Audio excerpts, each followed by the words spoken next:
जय श्री राम, जय श्री कृष्ण, जय माता रानी।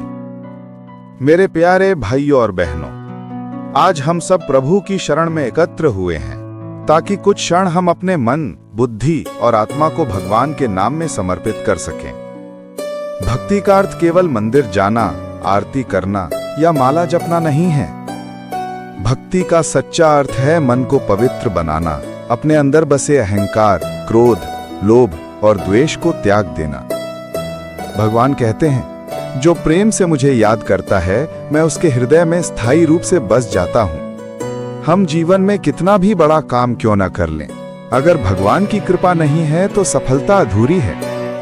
और अगर भगवान का आशीर्वाद है तो छोटे से छोटा प्रयास भी फलदायी हो जाता है। कहा गया है कि मन के हारे हार है, मन के जीते जीत। मन अनियंत्रित घोड़े की तरह है, अगर उसे साध लिया जाए तो जीवन में सुख ही सुख है, और अगर उसे भटकने दिया जाए तो दुख ही दुख है। कई बार अपने ही विचार हमें आंतरिक रूप से कमजोर कर देते हैं। इसीलिए भगवान का नाम, मंत्र, जप, ध्यान, ये सब मन को नियंत्रित करने के सबसे सरल उपकरण हैं।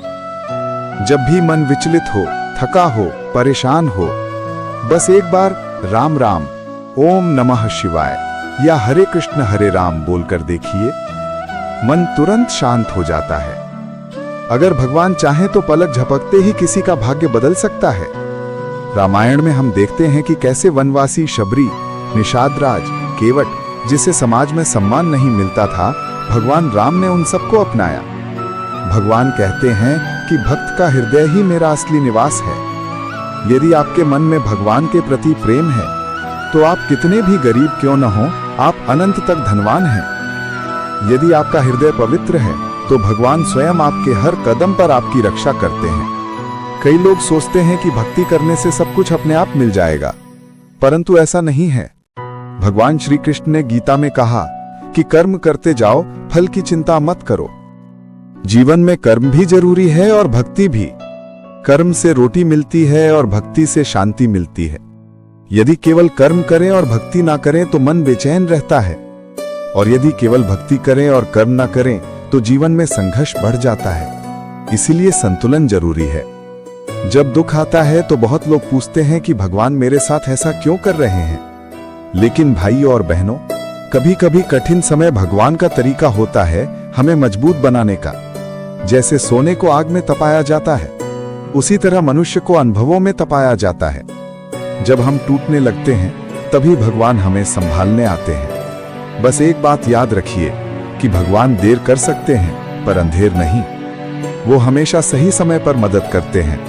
हमारे पास जो भी है, जीवन, परिवार, सेहत, काम, सब भगवान की देन है, लेकिन हम धन्यवाद देना भूल जाते हैं। हर सुबह आंख खुलते ही कहें, हे प्रभु, आज के दिन के लिए धन्यवाद। ऐसा करने से दिन सकारात्मक ऊर्जा से भर जाता है। जो व्यक्ति आभारी रहता है उस पर भगवान की कृपा लगातार बनी रहती है। भगवान तक पहुंचने के लिए बड़ी पूजा, भव्य मंदिर या विशेष अनुष्ठान की आवश्यकता नहीं है। एक सच्चा मन, एक प्रेम से भरा दिल, एक बार भगवान का नाम, यही पर्याप्त है। घर कुल देवता का मंदिर है। अगर घर में रोज 5 मिनट भी दीपक जले, 5 मिनट भजन हो, 5 मिनट भगवान का नाम लिया जाए तो घर में शांति, प्रेम और समृद्धि बनी रहती है। बच्चों पर भी इसका गहरा प्रभाव पड़ता है। हे प्रभु, हम सब पर अपनी कृपा बनाए रखिए। हमारे मन की अशांति को दूर कीजिए, हमारे परिवारों में प्रेम रखें और हमें सद्बुद्धि प्रदान करें।